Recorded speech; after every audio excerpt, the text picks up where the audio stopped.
Exodo, Kabanatang 9. Na magkagayon ay sinabi ng Panginoon kay Moises, "Pasukin mo si Paraon at saysayin mo sa kanya. Ganito ang sabi ng Panginoon ng Diyos ng mga Hebreyo, Payaunin mo ang aking bayan upang ako'y mapaglingkuran nila. Sapagkat kung tatanggihan mong payaunin sila at sila'y pipigilin mo pa, ay narito ang kamay ng Panginoon ay nakapatong sa iyong hayop na nasa parang, nakapatong sa mga kabayo, nakapatong sa mga asno, nakapatong sa mga kamelyo, nakapatong sa mga bakahan, at nakapatong sa mga kawan, na magkakaroon ng malaking pagkakasalot, at gagawa ng katangian ng Panginoon ang hayop ng Israel at ang hayop ng Ehipto, at walang mamamatay sa lahat ng ukol sa mga anak ni Israel. At ang Panginoon ay nagtakda ng panahon na sinasabi, Bukas ay gagawin ng Panginoon ang bagay na ito sa lupain. At ginawa ng Panginoon ang bagay na yaon ng kinabukasan, at ang lahat ng hayop sa Ehipto ay namatay. Ngunit sa hayop ng mga anak ni Israel ay walang namatay kahit isa. At si Paraon ay nagsugo, at narito walang namatay kahit isa sa kawan ng mga Israelita. Ngunit ang puso ni Paraon ay nagmatigas, at hindi niya pinayaon ang bayan. At sinabi ng Panginoon kay Moises at kay Aaron, Dumakot kayo ng isang dakot na abo sa hurno, at isaboy ni Moises sa himpapawid sa paningin ni Paraon. At magiging durog na alabok sa buong lupain ng Ehipto, at magiging bukol na naknakin sa tao, at sa hayop, sa buong lupain ng Ehipto.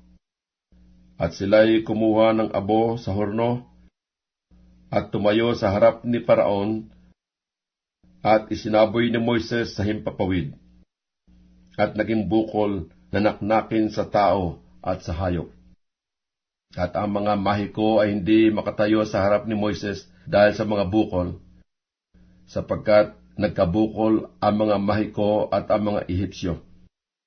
At pinapagmatigas ng Panginoon ang puso ni Paraon, at hindi niya dininig sila gaya ng sinalita ng Panginoon kay Moises.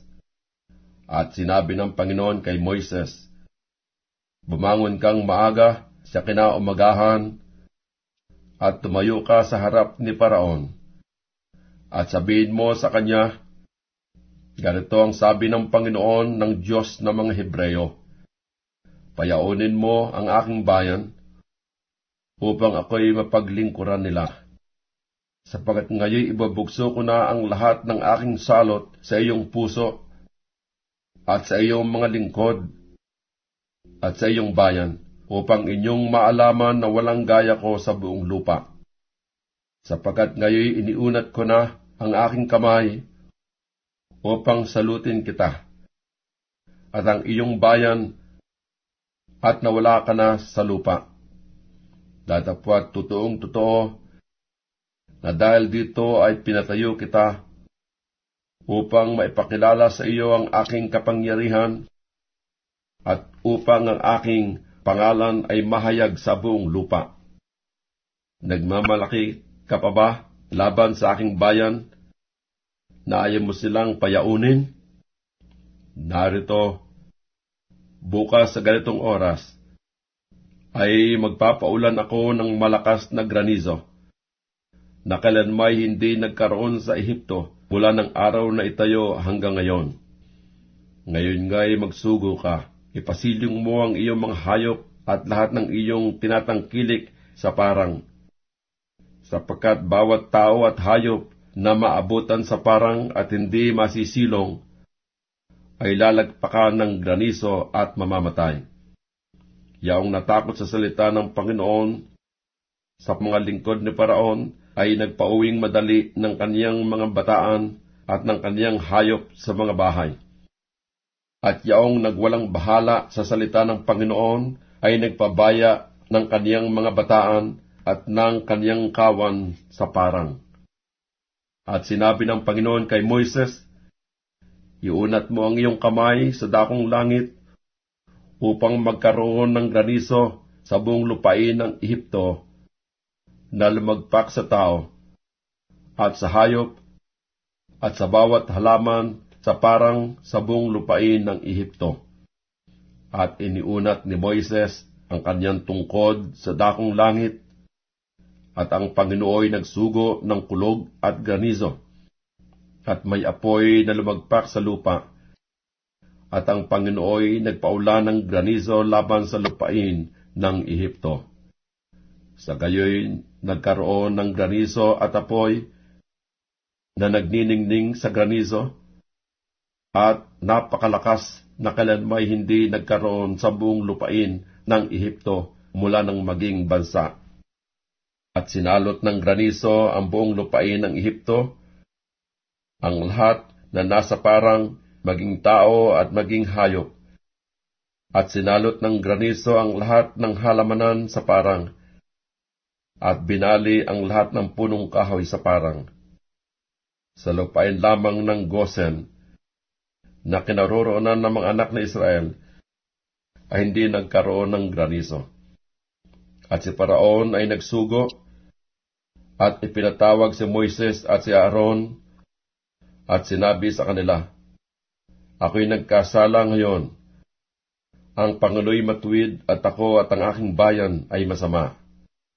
Dalanginan ninyo ang Panginoon, sapagkat nagkaroon na ng sukat na malalakas na kulog at granizo, at kayo'y aking payayaunin at di ko na kayo bibinbinin. At sinabi ni Moises sa kanya, pagkalabas ko sa bayan ay aking ilalahad ang aking mga kamay sa Panginoon, at ang mga kulog ay titigil, at hindi na magkakaroon pa ng anumang granizo, upang inyong maalaman na ang lupay sa Panginoon. Ngunit tungkol sa iyo at sa iyong mga lingkod, ay nalalaman ko na di pa kayo matatakot sa Panginoong Diyos. At ang lino at ang sibada ay nasaktan, sapagkat ang sibada ay naguuhay na at ang lino ay namumulaklak na. Dadapwat ang trigo at ang espelta ay hindi nasaktan sapagkat hindi pa tumutubo. At si Moises ay lumabas sa bayan na galing kay Faraon, at inilahad ang kaniyang mga kamay sa Panginoon, at ang mga kulog at ang granizo ay tumigil, at ang ulan ay di na lumagpak pa sa lupa. At nang makita ni Faraon na ang ulan at ang granizo at ang mga kulog ay tumigil, ay lalo nagkasala pa at nagmatigas ang kanyang puso, siya at ang kanyang mga lingkod. At ang puso ni Paraoy nagmatigas, at hindi niya pinayaon ang mga anak ni Israel, gaya ng sinalita ng Panginoon sa pamagitan ni Moises.